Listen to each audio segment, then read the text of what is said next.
Bien-aimés dans le Seigneur Jésus-Christ, que la paix et la grâce de Dieu vous soient communiquées ce matin dans le nom de notre Seigneur et glorieux, puissant Sauveur. Alors nous allons prier ce matin, nous allons continuer notre thématique sur la volonté de Dieu, à savoir la volonté de Dieu bien entendu, et ses différentes expressions. Et depuis la dernière fois, vous savez que nous sommes en train d'animer un sous-thème, la nouvelle naissance ou la vie éternelle, n'est-ce pas, que nous avions dit aussi que c'était une des expressions de la volonté de Dieu. Et donc ce matin, c'est une suite que nous sommes en train de donner par rapport à cette thématique que nous avions déjà commencée, puisque je vous avais dit que c'est une série. Alors donc que le Seigneur Jésus-Christ vous dispose dans vos différentes maisons et dans vos différents endroits où vous allez suivre cet enseignement. Alors, permettez que je prie pour que nous commencions notre enseignement. Père, je te bénis dans le nom puissant et glorieux de Jésus. Merci pour ton amour, merci pour ta miséricorde de ce matin. Merci de ce que tu nous as renouvelé ta bonté, tu nous as renouvelé ta grâce. La Bible dit que tes bontés, Seigneur, ne sont point épuisées, ni ta miséricorde, Seigneur, n'est à son terme. Tu les renouvelles chaque matin. Aussi, nous saisissons l'opportunité, Seigneur, de rentrer de plein pied dans le renouvellement journalier, dans le plan, Seigneur, notre Dieu, oui, de bénédiction, de grâce, Seigneur, que tu as pour nous cette journée. Merci que de nous avoir réveillés, merci, Seigneur, que de nous avoir dotés de ton souffle, Seigneur, de vie. Merci aussi, Seigneur, d'avoir, notre Dieu, gardé les maisons de ton peuple, les maisons, Seigneur, de tes enfants. Merci, Seigneur, de nous avoir épargné bien de choses. Merci, Seigneur, pour tout cela. Merci pour la bonne santé, Seigneur, et merci de permettre, Seigneur, surtout que nous nous affectionnons, Seigneur, à ta parole, nous nous attachons, Seigneur, à ta parole et que nous nous affectionnons aux choses du royaume. Merci donc pour ces instants, Seigneur, d'enseignement que tu permets encore là, afin que, oui, Seigneur, que nous puissions nous nourrir davantage, que nous puissions nourrir notre esprit. Seigneur, car notre esprit se nourrit de ta parole. Notre esprit, Seigneur, notre Dieu, oui, grandit davantage dans ta communion et dans ta présence. C'est ainsi que nous sommes rendus forts. Alors, Père, bénis donc ces instants, puisse le Saint-Esprit qui nous a été donné, puisque c'est lui, n'est-ce pas, qui nous conduit dans toute la vérité, et toi-même tu l'as dit, avant même que tu t'en ailles, Seigneur, tu as dit aux disciples qu'il est avantageux pour vous que je m'en aille. Alors seulement je vous enverrai le Saint-Esprit, lequel vous conduira dans toute la vérité. Et pour ce qui concerne les questions de la vie éternelle, les questions du royaume, les questions de la parole, nous savons que c'est l'Esprit qui est mieux placé parce que c'est lui qui est le meilleur enseignant, c'est lui qui est le meilleur conducteur. Alors Saint-Esprit, merci donc de me conduire, merci de me donner tout ce dont j'ai besoin ce matin pour que je communique sans embâche. Oui, la vérité de Dieu. La Bible dit que tu nous conduiras dans toute la vérité. Alors, parle-nous de la vérité, puisque nous parlons ce matin de la vérité. Saint-Esprit, donc, soit honoré encore une fois de plus. Merci pour tous les cœurs que tu disposes en différents endroits, de tous ceux qui vont écouter. Et je prie pour que ceux qui écoutent reçoivent la voix de Dieu, écoutent la voix de Dieu, reçoivent la foi au travers de ces enseignements. Merci encore une fois. Je mets hors d'état de nuire toutes les puissances, n'est-ce pas, de l'ennemi, toutes les puissances des airs, toutes les puissances qui s'opposent, n'est-ce pas, à la connaissance, tout auteur qui se lève dans la pensée de tous ceux-là qui vont écouter, tout raisonnement, pour ne pas que la parole de Dieu trouve de la place dans les cœurs. Je suis en train d'ébranler tous ces murailles. Je déclare que tous ces raisonnements, toutes ces pensées contre l'autorité de la parole, contre la parole de Dieu, s'ébranlent dans les cœurs dans le nom de Jésus. La Bible dit, si notre évangile est voilé, eh bien il est voilé pour les incrédules dont le Dieu de ce siècle, le Dieu de ce monde a aveuglé l'intelligence afin qu'ils ne puissent voir, oui, briller la splendeur de la gloire de l'évangile. Or, ce voile est ôté en Christ. Alors, Saint-Esprit, c'est ici l'occasion qui t'est donnée aussi pour ôter les voiles, n'est-ce pas, sur les yeux de tous ceux, n'est-ce pas, qui vont écouter ce matin la parole et que l'ennemi n'ait pas raison sur eux en sorte de voiler leur conscience, de voiler leur compréhension, de voiler leur entendement pour ne pas que ces âmes voient briller la splendeur de la gloire de l'évangile. Ce matin, je crois en la puissance et en la capacité que tu as, Saint-Esprit, d'ôter les voiles et d'emmener les gens à la compréhension nette des Écritures. Alors, je te bénis et je te salue.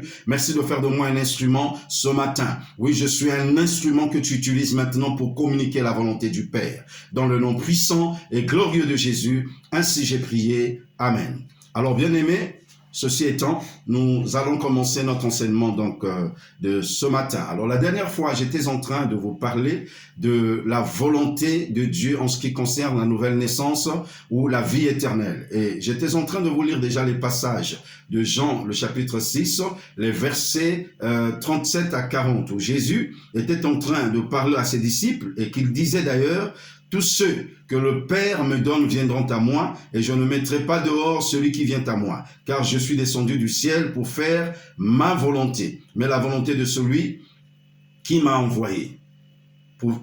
Car je suis descendu du ciel, disait-il, n'est-ce pas? Je suis venu du ciel ou descendu du ciel pour faire non ma volonté, je voulais dire, mais plutôt la volonté de celui qui m'a envoyé. Or, dit-il, la volonté de celui qui m'a envoyé, c'est que je ne perde rien de tout ce qu'il m'a donné, mais que je le ressuscite au dernier jour. Et vous avez entendu, donc c'est la volonté du Père à l'égard des humains, à l'égard de chacun de nous. C'est la mission que Jésus donc a reçue, c'est de ne pas perdre aucun de ce que Dieu lui a donné. Alors nous voyons ici que la volonté de mon Père, c'est que quiconque voit le Fils et croit en lui ait la vie éternelle, et je le ressusciterai au dernier jour. Alors vous avez entendu que la volonté du Père, c'est que Jésus ne perde aucun de ceux que le Père lui a donné. Et nous avions posé la question, comment est-ce que donc le Père donnera-t-il, n'est-ce pas, des âmes, ou donnera-t-il des gens ou des femmes et des hommes, puisqu'il est question des femmes et des hommes, des humains, à Christ. Et nous avions démontré qu'il a fallu, évidemment, que Jésus nous envoie en mission, que nous partions dans le monde pour annoncer la bonne nouvelle. Et ce serait donc là le moyen par lequel nous devrions approcher les âmes de Jésus. Donc le Père travaille à travers nous pour que nous approchions les âmes de Jésus. Et à ce moment-là, une fois que les âmes sont venues à Jésus, Jésus peut leur communiquer donc la foi au travers de la prédication de l'évangile, bien entendu, que nous faisons, parce que nous devenons des instruments que Jésus utilise pour toucher les âmes. C'est ce que nous avions démontré la dernière fois. Et nous avions démontré qu'une fois que les âmes sont à Jésus, Jésus leur communique la vie éternelle, bien aimé, au travers de la foi. Et la vie éternelle, nous avions commencé à la définir. Donc c'est le salut en fait en Dieu. Oui, la vie éternelle peut être aussi appelée le salut en Dieu, puisque le livre d'Éphésiens, le chapitre 8, le chapitre 2, je voulais dire, les versets 8 jusqu'au verset 10, nous disent très clairement que nous sommes sauvés par la grâce, n'est-ce pas, par le moyen de la foi. La Bible parle bien d'être sauvé. Donc la vie éternelle, c'est le salut. Le mot sauvé vient de salut.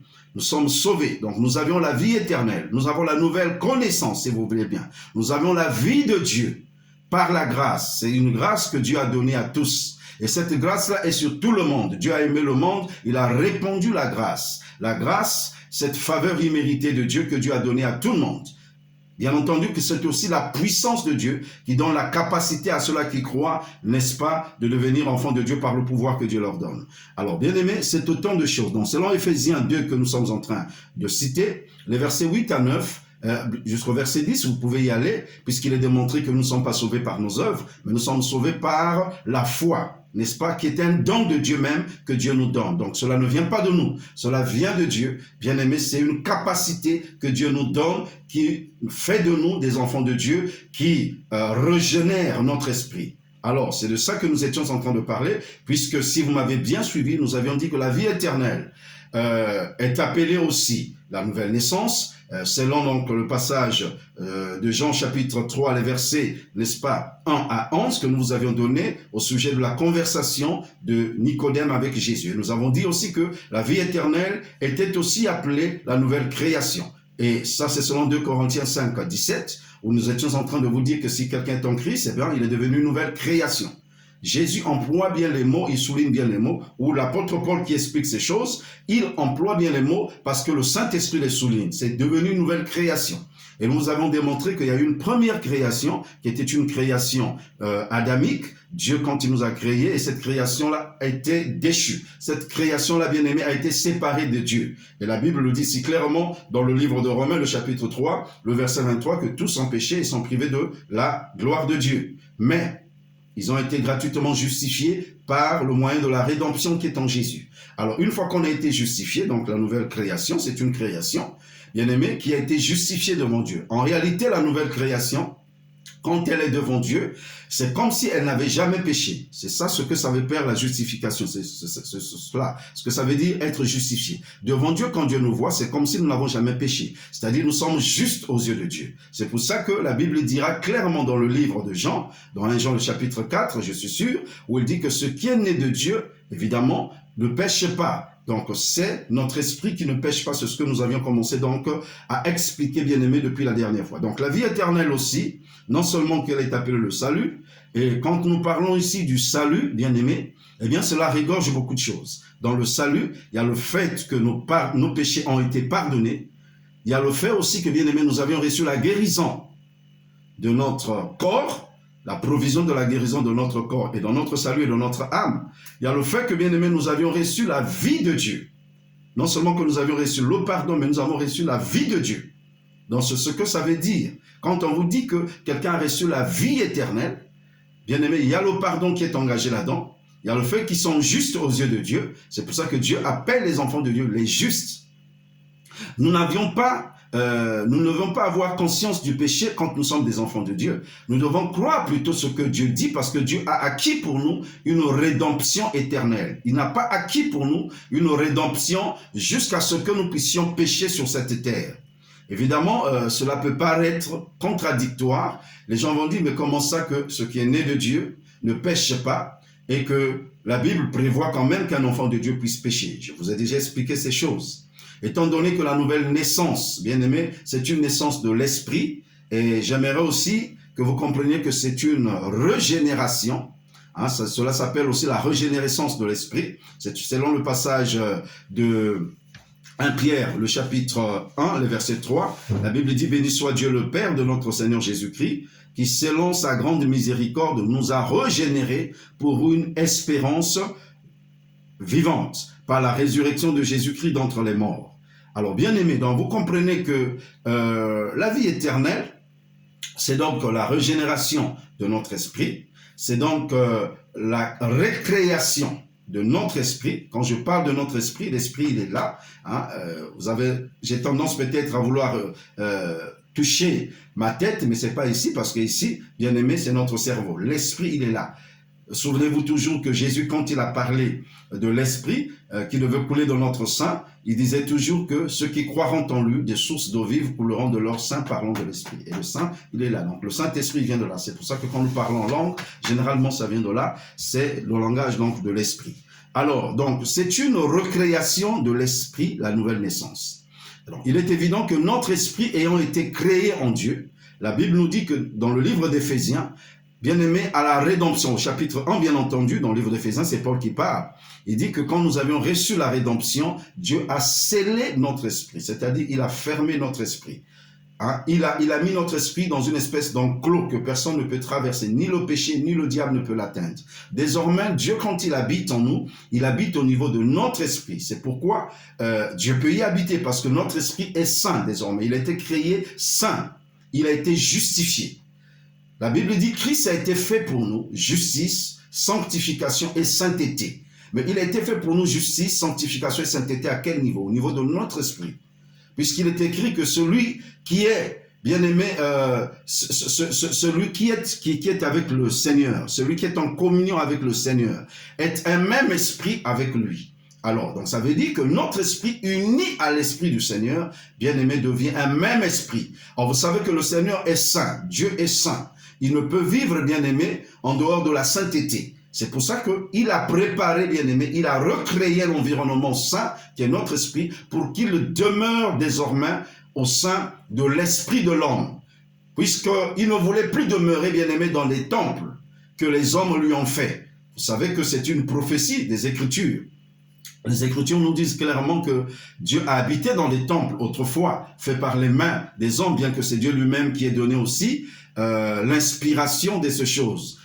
Quand nous partons depuis, bien-aimé, le tabernacle qu'il a institué par Moïse, où il voulait bien habiter parmi le peuple, dans le tabernacle, et notamment, bien-aimé, dans le lieu saint. Et nous voyons aussi cette image avec le temple. bien-aimé, dans le désert, et plus tard avec Salomon qui va lui construire le temple, qui a développé, en fait, qui est resté dans les traces, bien-aimé, de la pensée que Dieu a communiquée à Moïse, parce que Dieu voulait toujours résider au milieu de son peuple. Et il choisissait toujours un endroit bien précis où il résidait, où toute sa gloire, bien-aimé, devrait se manifester. Et de là, la gloire devait se répandre jusqu'à l'extérieur. C'était le lieu très saint, ou le saint de saints. Et c'est à partir de ce saint de saint-là que la gloire de Dieu, n'est-ce pas, devait, j'allais presque dire, se répandre jusqu'au lieu saint et jusqu'au parvis extérieur et toucher même le peuple. Alors, le saint de saints, cette fois-ci dans la nouvelle alliance, puisque Dieu n'a pas voulu les temples faits des mains d'hommes, il a voulu le temple qui a été fait par ses propres mains, qu'il habite donc le temple qui a été fait de ses propres mains. Étant donné que, bien aimé, la première création sous Adam a été avilie par le diable, par le péché, a été souillée, alors il s'est passé que, bien aimé, le temple, le lieu que Dieu avait choisi pour communier avec Dieu, qui est donc son esprit, ce lieu avait été souillé, séparé de Dieu. La Bible nous dit que tous ont péché et sont privés de la gloire de Dieu. Une fois que Adam et Ève avaient péché dans le jardin d'Éden, il est évident que leur esprit avait été séparé de Dieu.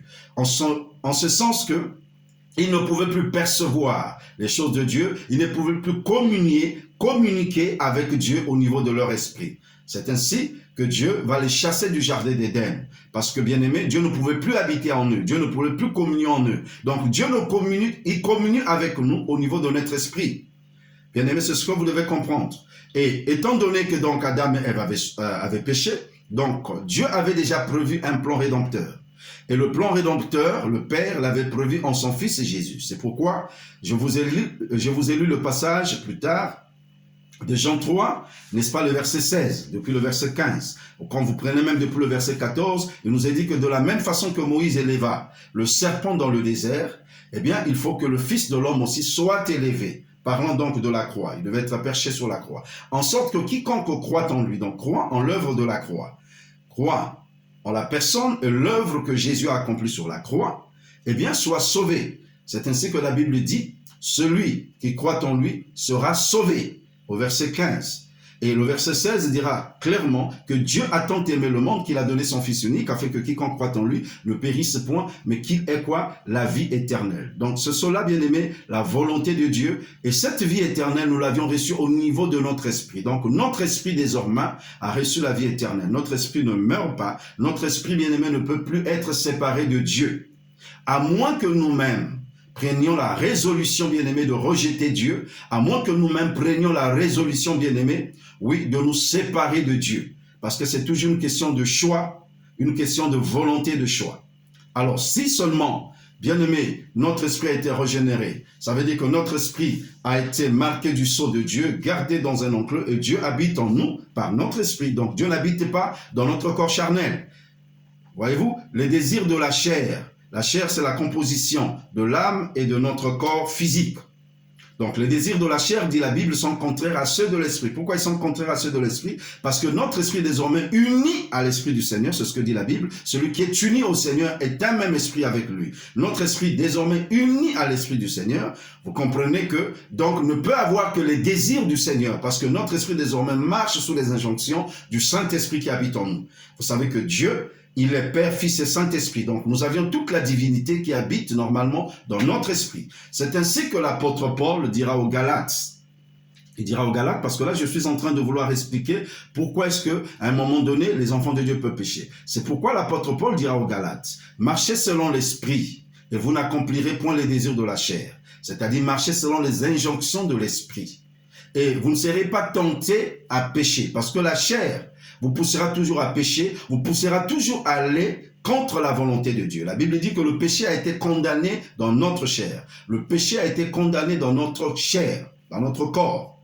Et vous savez que le corps fait partie aussi de la chair. C'est ainsi que si vous suivez les désirs de la chair vous conduira a fortiori à pécher. Ça ne veut pas dire que tout ce qui vient de la chair est péché. Non. La chair peut avoir des désirs. La chair peut avoir des impulsions qui sont tout à fait légitimes. Mais, étant donné que la chair a été corrompue, tout ce qui vient de la chair est contraire à la volonté de Dieu.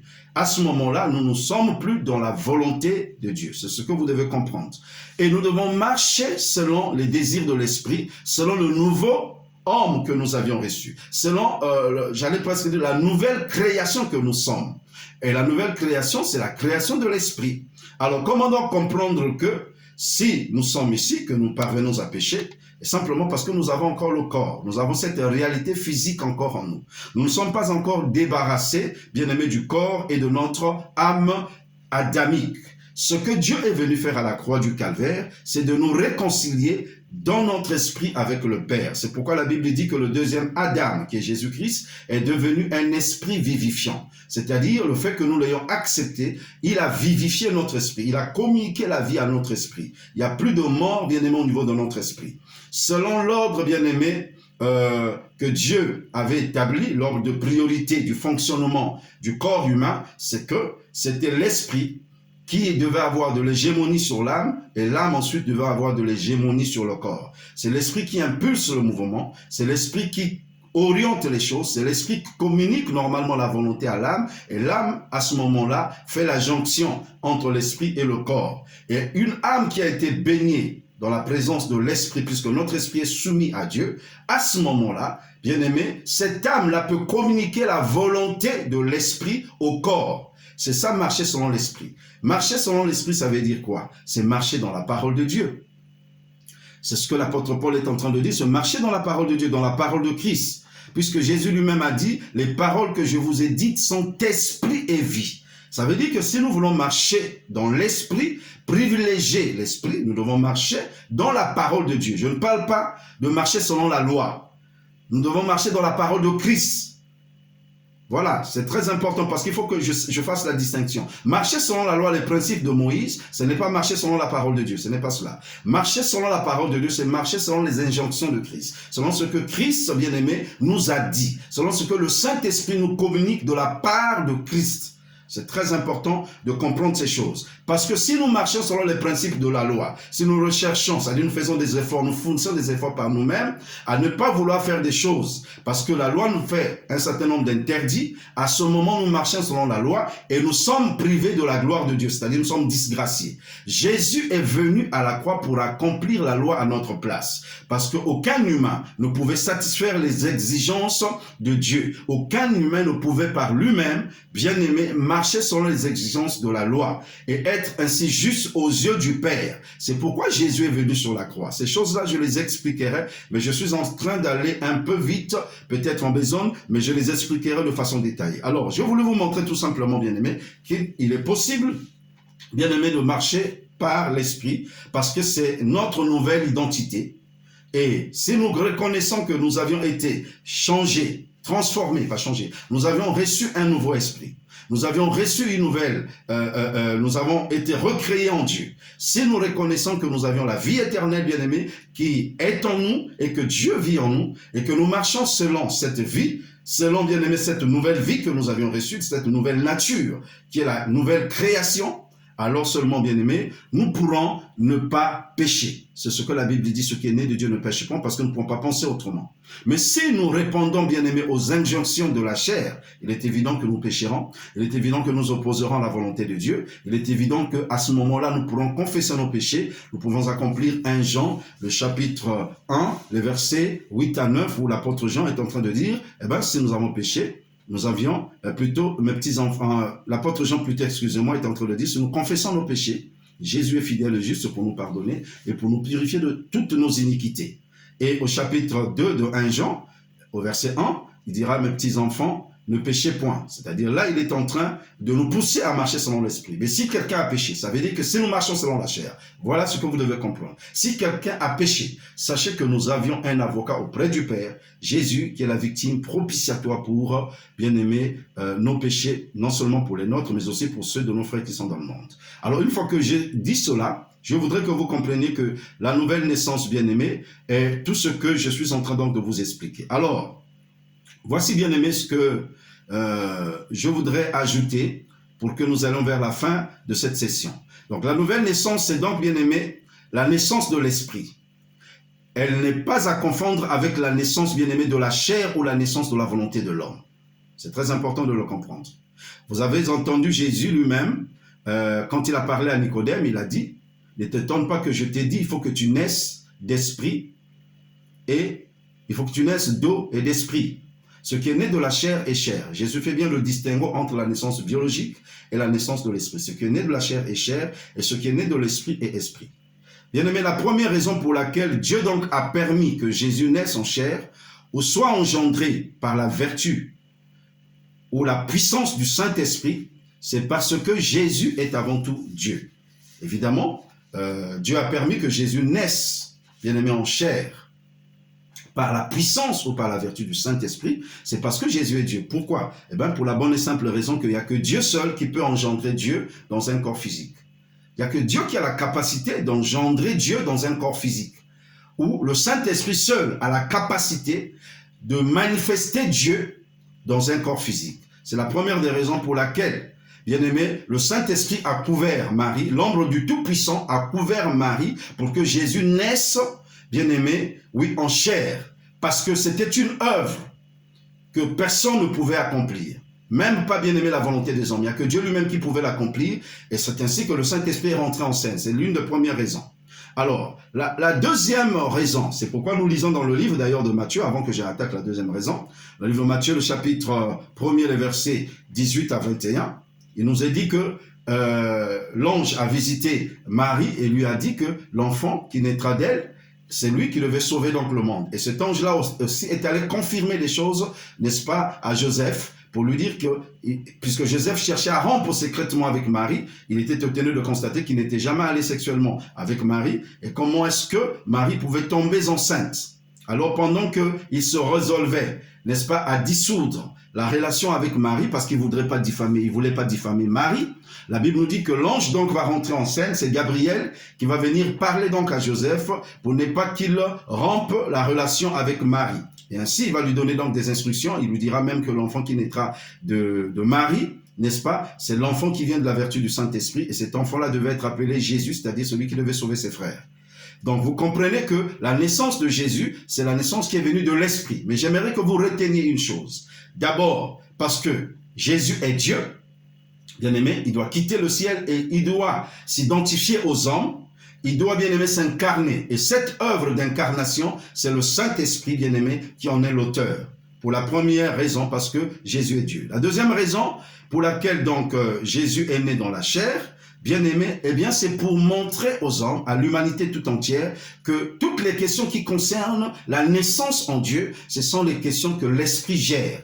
Quelqu'un ne peut pas naître de Dieu si, bien aimé, le Saint-Esprit, bien aimé, ne le fait pas naître. Et c'est ce que Jésus a voulu expliquer à Nicodème, en disant à Nicodème, en vérité, je te le dis, si quelqu'un naît d'eau et d'esprit, deux choses, c'est-à-dire, il faut naître de la parole de Dieu, l'eau c'est le symbole de la parole, et du Saint-Esprit. Donc, la nouvelle naissance est une fusion de la parole de Dieu et du Saint-Esprit. Donc, si quelqu'un ne peut pas naître de la parole de Dieu et du Saint-Esprit qui rentre en scène, comme étant la puissance bien-aimée, qui permet à la parole de Dieu de régénérer quelqu'un, qui permet à la parole de Dieu d'engendrer quelqu'un en Dieu, ça n'est pas possible. Donc, le cas de Jésus, Jésus lui-même déjà étant la parole, et le Saint-Esprit a couvert Marie, et donc les deux ont fusionné pour faire en sorte que Jésus naisse, bien-aimé, dans un corps, bien-aimé, de chair, mais alors que c'était Dieu aussi qui était là, il était pleinement Dieu et pleinement homme, 100% homme et 100% Dieu. Donc, en tant qu'humain bien-aimé, il devrait donc revêtir la nature des corps humains, puisqu'il est né de Marie, mais en tant que Dieu, il revêtait aussi la puissance, bien-aimé, la plénitude de Dieu. La Bible dit dans le livre de Colossiens, le chapitre 1, le verset 9 jusqu'au verset 12, le verset 9 dira bien que en Jésus a habité pleinement toute la plénitude de la divinité, ou de la déité, toute la plénitude de la divinité. Donc, il était 100% homme et 100% Dieu. Et c'est ainsi que nous aussi, nous avions la capacité d'avoir, bien aimé, de revêtir en nous la nature humaine à 100% et la nature humaine, bien aimé, la nature divine à 100%. Nous avions reçu l'Esprit de Dieu à 100% qui est en nous. Donc, Dieu veut montrer quoi? Il veut montrer que les questions de la nouvelle naissance, c'est des questions que le Saint-Esprit gère. C'est des questions que le Saint-Esprit bien-aimé lui-même a la capacité de gérer. Personne d'autre ne peut gérer. Donc, vous ne pouvez pas dire que vous êtes né de Dieu si ce n'est pas la naissance de l'Esprit de Dieu. Jésus l'a expliqué à Nicodème. Il a bien dit à Nicodème, ce qui est né de la chair est chair, ce qui est né de l'esprit est esprit. Qu'est-ce que ça veut vouloir dire? Que pour toutes les questions de l'esprit, c'est le Saint-Esprit qui rentre en scène avec la parole de Dieu, qui est l'eau de la parole, pour faire naître la personne en Dieu. C'est important de le comprendre, bien-aimé.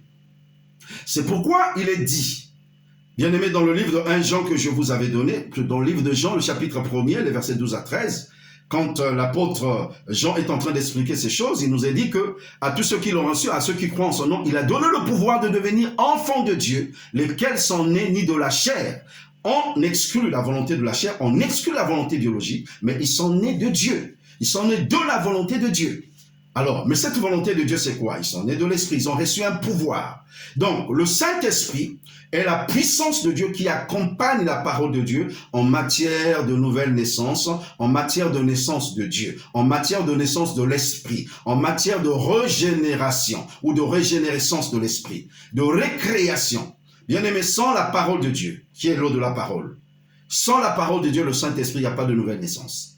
C'est pourquoi Jésus a eu besoin, lui-même aussi en tant que parole, que le Saint-Esprit accompagne. Les deux ensemble, Jésus devait naître. Et Jésus est un modèle des vrais enfants de Dieu. Donc, la naissance, bien-aimé, la nouvelle naissance, c'est la naissance de l'eau et de la parole. C'est la naissance de la parole de Dieu et la naissance aussi, bien-aimé, de l'eau. C'est pourquoi quand Jésus parlait aux disciples, il dit, la parole que je vous ai dite est esprit et vie. Les deux viennent ensemble. Il y a la parole, il y a l'esprit. Et c'est ça qui vient, bien-aimé, régénérer quelqu'un. Vous savez que nous avions lu le passage de 1 Pierre. Nous avions dit que Pierre était en train de dire que nous avions été régénérés par une sémence, bien-aimé, incorruptible de Dieu. Nous avons été régénérés, bien-aimé, par une espérance vivante. Bien-aimé, par la parole, par la résurrection de Jésus-Christ, mais aussi cette sémence, bien-aimé, qui nous a régénérés est une sémence incorruptible, qui est la parole de Dieu. Alors, cette sémence-là, c'est quoi? Bien entendu, c'est la sémence de Dieu. Donc la parole de Dieu, c'est la sémence de Dieu qui vient en nous. Mais cette sémence est puissante par la vertu du Saint-Esprit pour nous faire naître au niveau de notre esprit, bien-aimé en Dieu. Qu'est-né? Dieu, quand il a voulu que les hommes puissent procréer, puissent donner d'autres hommes, qu'est-ce qu'il a fait? Il a donné à l'homme une sémence, qui est le spermatozoïde. Mais cette semence-là a la capacité, bien-aimé, de procréer. C'est ainsi que, bien-aimé, les hommes peuvent se procréer. Pourquoi? Parce que la semence qui est déposée dans le sein de la femme possède une puissance qui donne la capacité, bien-aimé, de donner aussi une autre créature, bien-aimé, j'allais presque dire semblable, n'est-ce pas, à nous-mêmes. Une créature de chair et de sang. Alors, c'est la même chose. Et vous savez, dans le domaine de la procréation, il est arrivé que les hommes aussi ne procréent pas, malgré qu'ils ont déposé leurs semences. Ça veut dire qu'il y a des semences qui n'ont pas la puissance, qui n'ont pas la capacité, bien aimée, de donner la procréation. Or, la semence de Dieu, elle est puissante. Le Saint-Esprit est puissant. Et le Saint-Esprit nous fait régénérer. Le Saint-Esprit nous récrée en Dieu. Donc, la nouvelle création, je voudrais que vous compreniez, parce que ces choses, souvent, n'ont pas été bien expliquées par nous-mêmes, les serviteurs de Dieu, et même l'Église n'a pas bien aimé, bien expliqué ces choses. Et les enfants de Dieu ont fait toutes sortes de confusions. Ils ont cru que quand ils sont nés de nouveau, ils sont nés de nouveau avec leur chair, avec leur corps, si bien que quand quelquefois ils arrivent à tomber dans le péché, à un moment donné, ils sont comme dans une espèce de dépression. Et ils ne croient plus ce qu'on leur a dit, parce qu'on leur a dit qu'ils sont devenus une nouvelle création. C'est comme si le corps et la chair ont changé. Non, bien-aimé, le corps et la chair n'ont pas changé. Les convictions de la chair, bien-aimé, j'allais presque dire, l'entrain de la chair n'a pas changé. Ce qui n'est pas à notre esprit. Donc voilà, nous devons soumettre toutes choses à notre esprit. C'est de ça qu'il s'agit. Donc le corps et la chair n'ont pas changé. Rien n'a changé, bien-aimé, quand de notre corps et de notre chair, quand nous avions reçu Jésus. Ce qui a changé, c'est notre esprit qui a été développé. Notre esprit, bien-aimé, qui a changé en Dieu. C'est notre esprit qui a été né en Dieu. Et notre esprit reçoit les instructions directement de Dieu. Et à ce moment-là, obéit à Dieu. C'est important ce que je suis en train de dire. C'est pour ça que il est important, surtout quand, pour ceux qui parlent en langue, bien-aimé, de solliciter souvent le domaine de l'esprit. La Bible dit que nous ne savons pas ce qui convient de demander à Dieu. Quand l'apôtre Paul parle de nous, il s'agit de notre moi, il s'agit de notre âme, il s'agit de la chair. Nous ne savons pas ce qu'il convient de demander à Dieu. Mais l'esprit, par des soupirs inexprimables, bien-aimé, intercède au-dedans de nous. Il prie au-dedans de nous. Mais comment l'esprit peut intercéder au-dedans de nous si ce n'est pas, bien-aimé, notre esprit à nous-mêmes qui soupire? Puisque notre esprit est uni à l'esprit du Seigneur. Donc c'est notre esprit qui soupire. Autrement dit, ensemble avec le Saint-Esprit. Puisqu'il est uni au Saint-Esprit. Donc le Saint-Esprit soupire au-dedans de nous, Bien entendu, pour ceux qui ont donc la capacité, par exemple, de prier en langue, quand vous priez, vous soupirez aussi, bien aimé. Vous dites certaines choses à Dieu. Et la Bible dit que c'est les mystères que vous dites. Vous vous instruisez vous-même, vous vous construisez vous-même. Bien aimé, dans votre sainte foi, c'est important. Et quand vous dites des choses, vous priez selon Dieu. Et la Bible dit que celui qui connaît, n'est-ce pas, les désirs de l'homme, à ce moment-là, de l'esprit de l'homme, il peut répondre selon les désirs, les vrais besoins de l'homme. Et donc, quand l'esprit intercède, puisque l'esprit connaît aussi, bien aimé, le désir de Dieu. Il connaît le désir de l'homme. Et à ce moment-là, vous pouvez intercéder selon l'esprit. Et ces prières-là sont plus porteurs, ils sont plus puissantes. Je ne dis pas qu'il ne faut pas prier par intelligence, bien entendu, nous avons un langage, nous pouvons prier, mais quand souvent vous êtes seul, exercez, bien aimé, le don, par exemple, du parler en langue, si vous en avez un. Soupirez par l'esprit, priez par l'esprit. Souvent, nous aimons trop nous fier, nous attacher, bien aimé, à la chair. Parce que c'est ainsi, bien aimé, que nous avions été, nous avions grandi. Et que la vie de l'esprit, peut-être, elle est arrivée sous peu. Mais nous devons nous affectionner aux choses de l'esprit. C'est important. Si vous voulez que la vie de Dieu, bien aimé, soit une vie très, très, très productive au-dedans de nous. Alors, une fois que j'ai dit ça, bien aimé, donc, je voudrais ici continuer pour vous montrer pourquoi est-ce que donc Jésus est d'abord né en chair, par la vertu du Saint-Esprit. Je vous ai démontré que parce que Jésus est Dieu. Et il n'y a que le Saint-Esprit qui était capable de le faire. Il n'y a que Dieu lui-même qui est capable de générer Dieu dans un corps physique. C'est pourquoi Ésaïe, dans le chapitre 9, le verset 5, dira qu'un enfant nous est né, un fils nous est donné. Ésaïe a vu la naissance de Jésus. La domination reposera sur son épaule. On l'appellera conseiller, on l'appellera Dieu puissant, Père éternel. Vous avez compris, donc Jésus, Ésaïe l'a vu naître comme un enfant, mais il dit que Jésus sera appelé Dieu tout-puissant, Père éternel, Prince de paix. Donc, c'est le Saint-Esprit qui va rentrer en scène et qui va, n'est-ce pas, amener Jésus, n'est-ce pas, à naître de Marie. La deuxième des choses, c'est de montrer à tout le monde toutes les questions de la nouvelle naissance en Dieu sont les questions que l'Esprit lui-même engendre. Donc, il n'y a aucune nouvelle naissance si tu dis que tu es né de Dieu. Et si réellement tu es né de Dieu, ça veut dire que c'est le Saint-Esprit lui-même qui est rentré, bien-aimé, en scène. Et c'est le Saint-Esprit qui t'a fait naître, bien-aimé, en Dieu. Alors donc, cette nouvelle naissance ne peut pas se faire, je disais, par un autre moyen charnel que nos parents ou nos aïeux Adam et Ève, bien-aimés, nous ont communiqué. C'est ce que l'apôtre Paul, bien-aimé, l'apôtre Jean plutôt, nous a expliqué, je disais, dans le passage de Jean, le chapitre 1er, le verset 12 à 13. Cette naissance n'est pas la volonté des hommes, elle n'a aucun lien, bien-aimé, avec le sang humain, mais elle est selon la volonté de Dieu. Vous le comprenez. Nous comprenons donc aisément que la nouvelle naissance, bien-aimé, dont nous parlons assez souvent, c'est la naissance de l'Esprit de Dieu. C'est important de le comprendre. Elle ne concerne pas le domaine de notre chair. Ah oui? Elle ne concerne pas le domaine de notre chair, ni ne sollicite la volonté des hommes. Elle ne peut pas solliciter la volonté des hommes. Elle ne sollicite ni la volonté du sang. Je l'ai déjà démontré, la nouvelle naissance. Ça veut dire que celui-là qui est né, bien-aimé de Dieu, échappe au contrôle du sang de sa famille, échappe au contrôle de la volonté de l'homme. C'est-à-dire que si même dans votre famille, il y avait, bien-aimé, de la sorcellerie, parce que la sorcellerie passe au travers du sang, la sorcellerie ne peut pas t'atteindre. Et même encore, tu me diras que mais puisque ton corps, il y a le sang de tes parents. Mais je voudrais que tu comprennes qu'une fois que tu es né de l'Esprit, bien-aimé, l'Esprit a toute la provision de la guérison de ton corps et de ton âme. Il suffit simplement que tu y crois. La Bible dit que sur la croix, Christ a porté notre malédiction.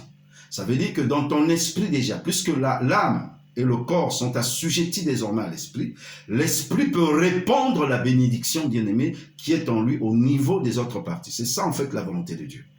Donc tu ne peux plus être soumis, à moins que, bien-aimé, tu ne sois ignorant sur cette chose. À moins que tu ne croies pas la parole de Dieu. C'est ainsi que vous avez des chrétiens à un moment donné, eh bien, qui subissent, bien-aimé, de la part de l'ennemi des sorciers, qui subissent cette influence des sorciers.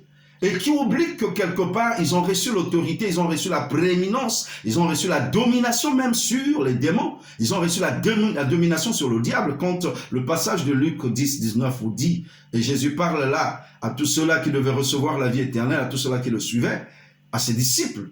Le passage, Jésus dit que voici, je vous ai donné le pouvoir de marcher sur les serpents, les scorpions et sur toute la puissance de l'ennemi, c'est-à-dire sur le diable, et que rien ne pourra vous nuire. Ça veut dire tout simplement que nous avons reçu l'autorité déjà de par le fait que nous ayons reçu Jésus. L'autorité est à nous. Et en plus de cela, dans notre esprit, Dieu y habite. Donc si Dieu habite en nous, bien-aimé, et qui sera contre nous si celui qui est en nous est plus fort que Satan qui est dehors, qui donc peut contre nous?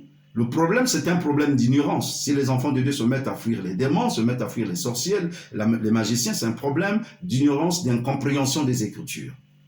Et aussi, parce qu'ils ne veulent pas s'affectionner aux choses de l'esprit. C'est important, bien aimé, ce que je suis en train de vous dire.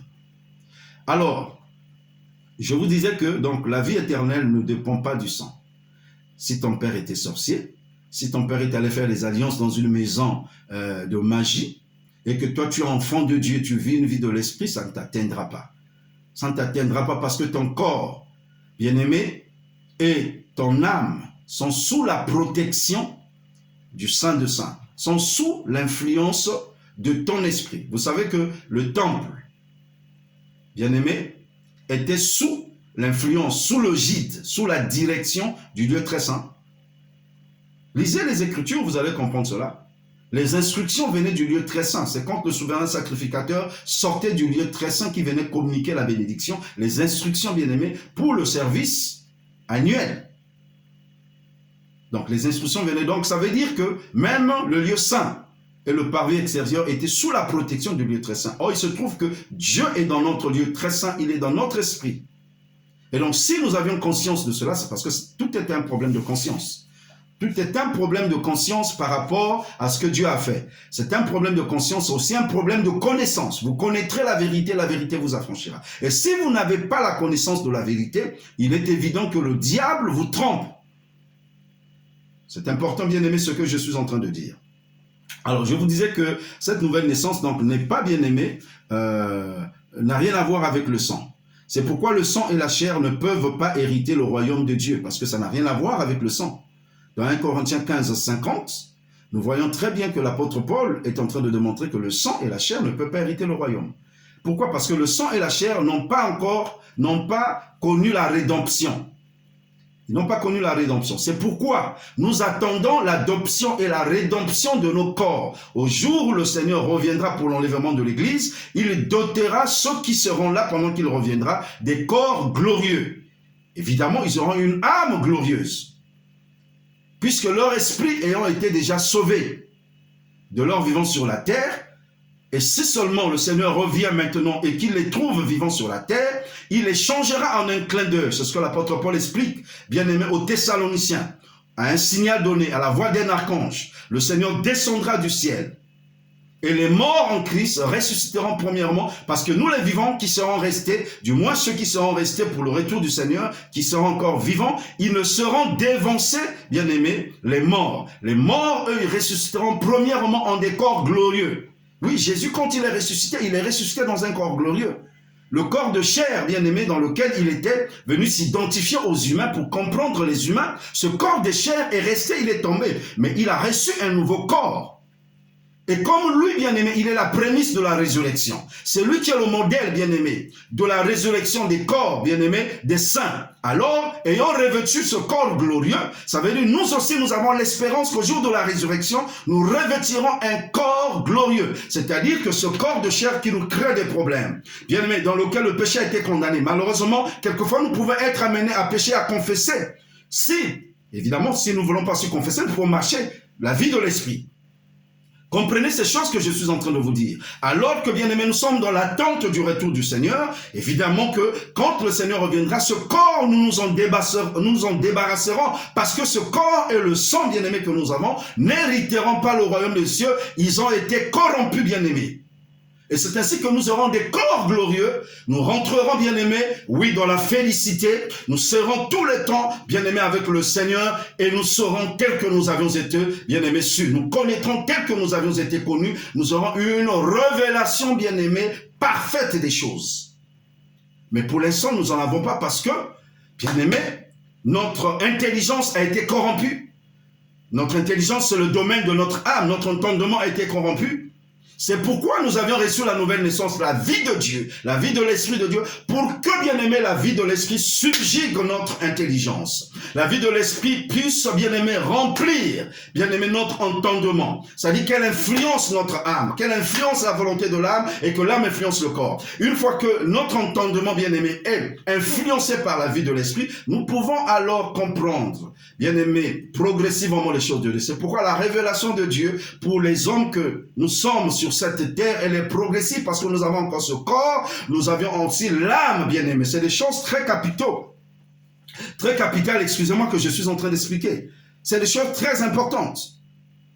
Bien-aimé, la révélation sur cette terre, elle est progressive. C'est pourquoi l'apôtre Paul dit que nous connaissons en partie, nous prophétisons en partie. Parce que, bien-aimé, malheureusement, la composition de l'être humain doit participer dans l'adoration de la communion de Dieu. Ça veut dire qu'une fois que notre esprit bien adore Dieu, notre esprit devait emmener le corps à se soumettre à Dieu.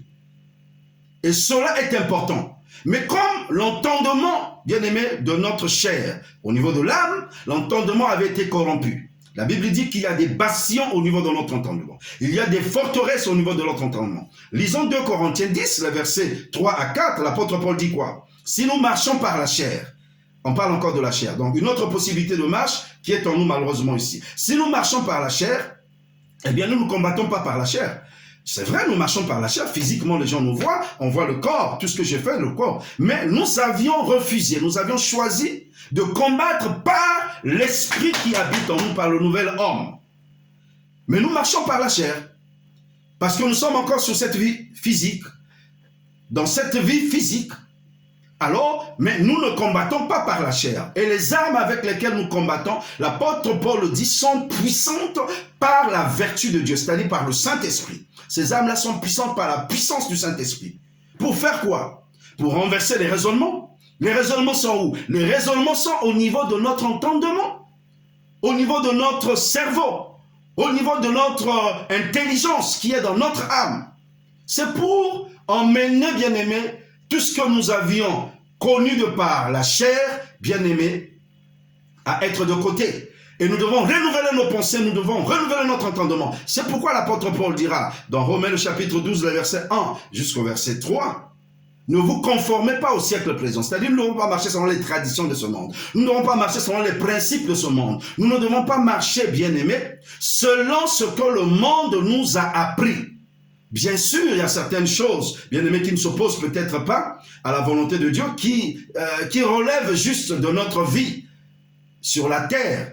Mais nous devons marcher selon les principes divins, selon les principes de la parole de Dieu. C'est ça qui régit désormais les enfants de Dieu. Et nous devons renouveler notre intelligence à la lumière de la parole de Dieu. Parce que nous sommes devenus un peuple de lumière et nous devons briller, bien-aimés, comme des flambeaux au milieu des ténèbres. Nous devons éclairer. Et ce qui doit éclairer, c'est notre esprit qui a reçu la lumière qui doit éclairer tous ceux qui sont dans les ténèbres. C'est important ce que je vous dis. Et nous-mêmes, bien-aimés, si nous voulons jouir de la pleine bénédiction de Dieu qu'il a répandue, parce que Dieu a déjà répandu sa bénédiction, c'est que nous devons reformater notre entendement qui a été souillé. C'est ça, de ça qu'il s'agit. La nouvelle naissance, c'est ça. Donc, nous devons marcher selon la marche de l'esprit. Et si nous vivons donc dans ce corps, dans cette chair, mais nous ne combattons pas par la chair, parce que notre combat n'est pas contre la chair et le sang. C'est pourquoi nous ne nous attaquons pas aux hommes. Nous ne nous attaquons pas au sang. Nous prêchons la parole pour que ces hommes-là soient délivrés. Mais notre combat, bien-aimé, est un combat contre les esprits. Et étant donné que nous avions reçu grâce, bien-aimé, d'être nés, bien-aimé, en esprit et d'être nés en Dieu, nous avons la capacité, les armes avec lesquelles nous combattons sont puissantes pour renverser, bien-aimé, les hauteurs, pour, bien-aimé, s'élever contre toute pensée qui s'élève contre la connaissance de Dieu. C'est de ça qu'il s'agit. Parce que le problème du diable, c'est que les âmes, bien-aimées, ne connaissent pas Dieu. Et beaucoup d'ailleurs sont devenus des enfants de Dieu. Ils n'ont pas la connaissance, bien-aimés, de la nouvelle naissance. Ils ne connaissent pas, bien-aimés, la réalité de la nouvelle naissance. Et c'est dangereux. Et le diable les maintient, bien-aimés, dans une espèce d'obscurantisme. Or, quand vous n'êtes pas, bien-aimés, au clair, au sujet de quelque chose que vous êtes, ça veut dire que vous pouvez être esclave. Vous pouvez être esclave.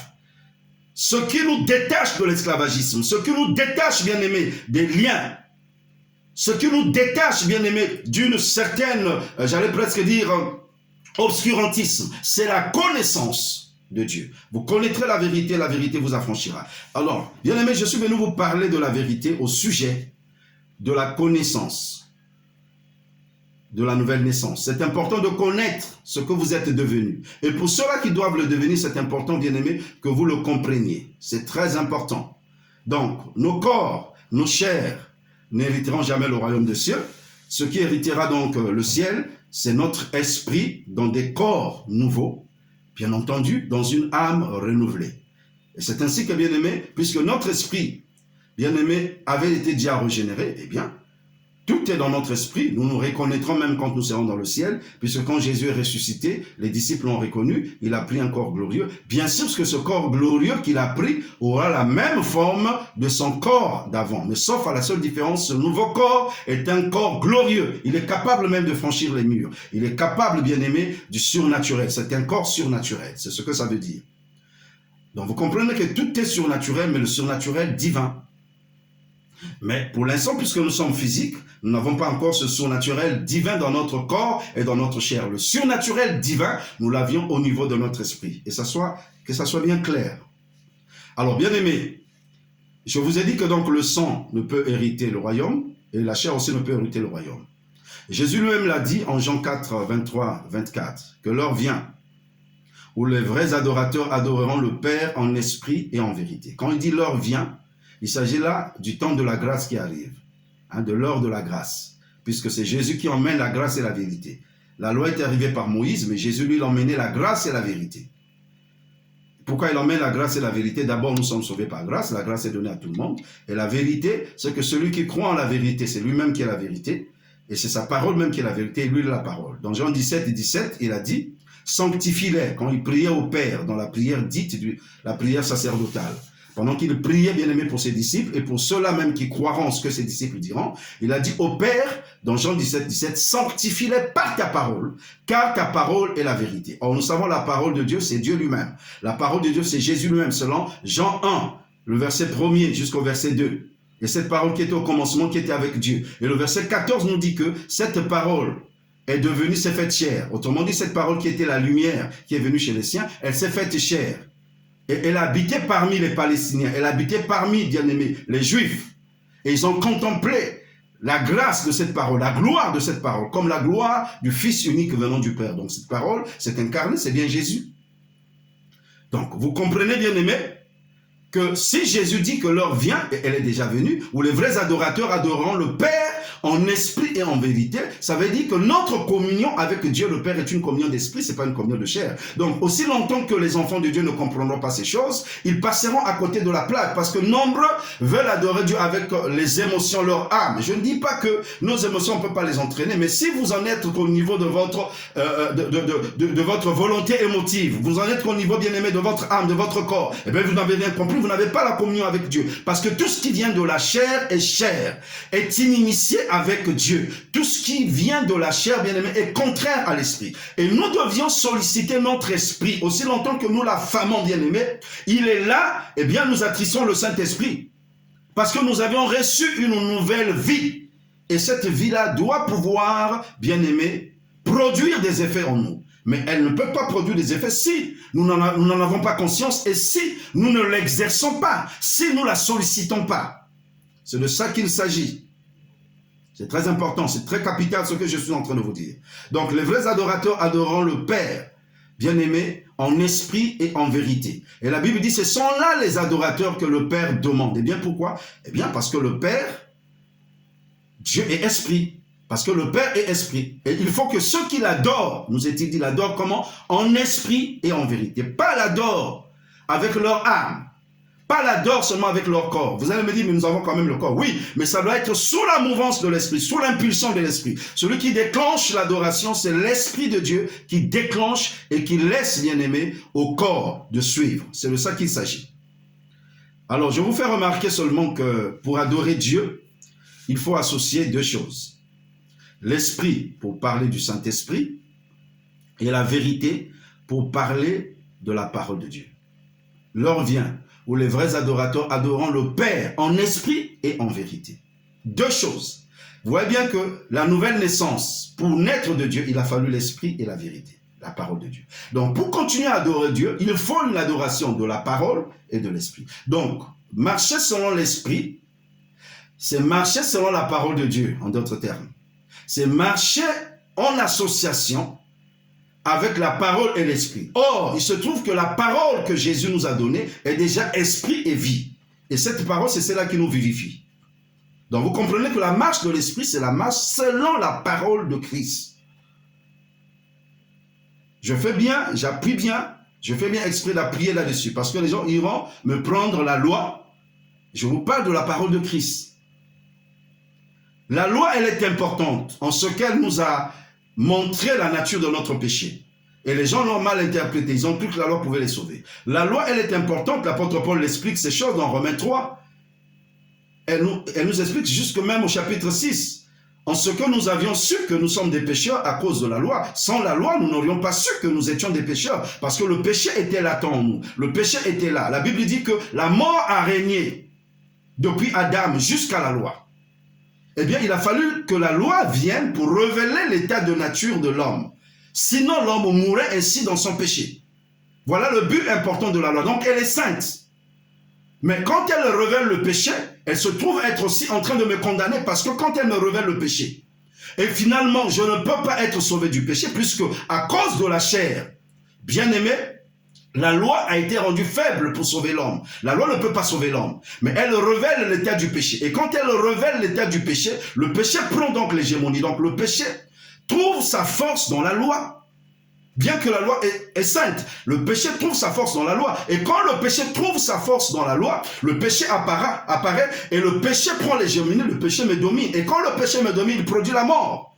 L'apôtre Paul dit, « Oh mort, où est ton aiguillon ?» L'aiguillon de la mort, c'est le péché.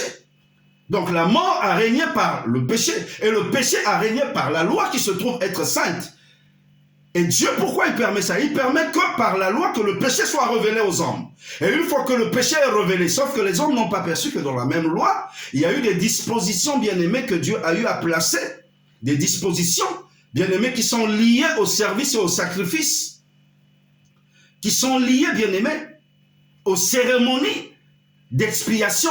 Et à travers toutes ces dispositions, Dieu voulait montrer aux hommes qu'en fait, pour être sauvé, la même loi était en train déjà de prophétiser Christ. La même loi était en train déjà de nous montrer, bien aimé, qu'il y a quelqu'un qui viendra mourir, un agneau de Dieu, qui viendra mourir à la croix. Mais cet agneau qui sera pur, cet agneau qui sera sans faute et sans tache.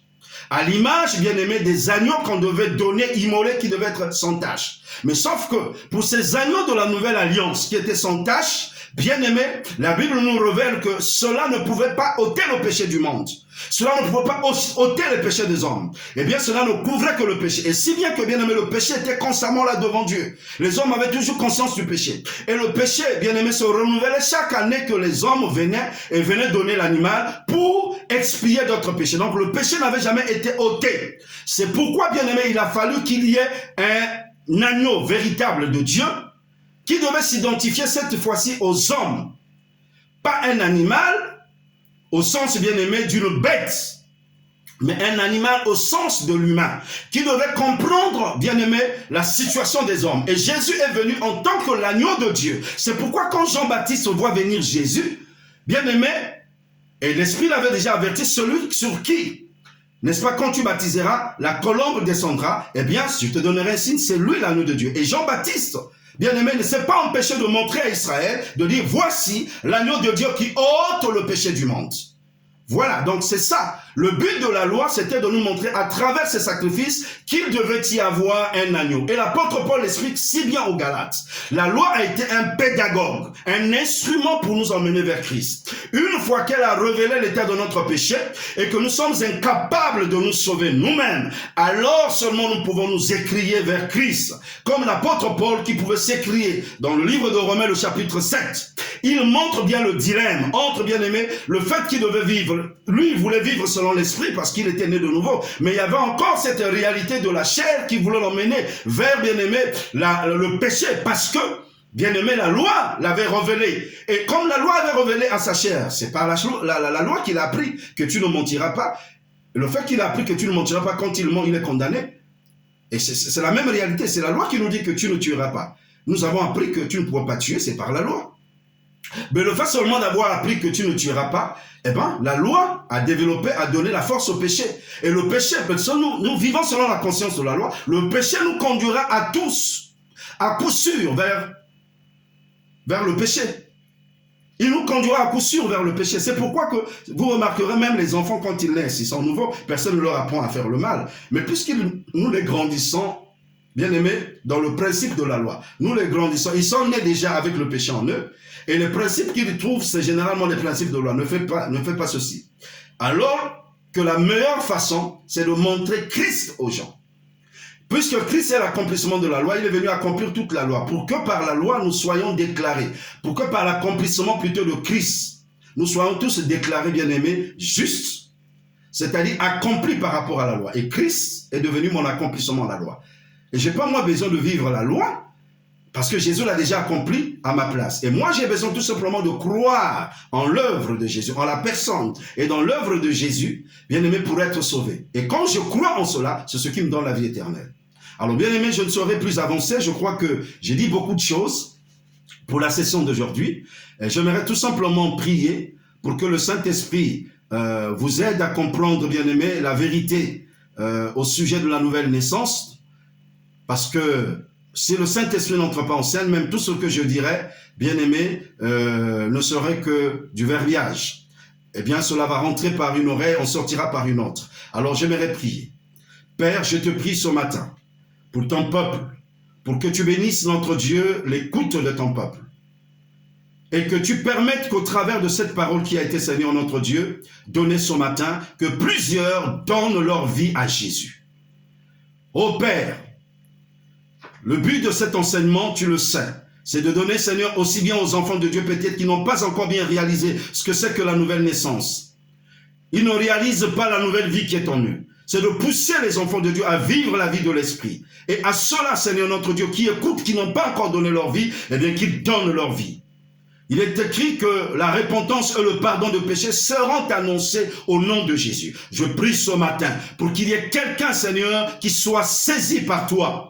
Et que son cœur soit repentant, qu'il se tourne résolument vers toi. Car la repentance, Seigneur notre Dieu, c'est le fait de se détourner de ces mauvaises choses et de venir volontiers vers toi avec une résolution ferme et de laisser le Saint-Esprit lui-même nous faire la transformation. Alors Père, bénis ton peuple. Bénis chacun qui reçoit ce message.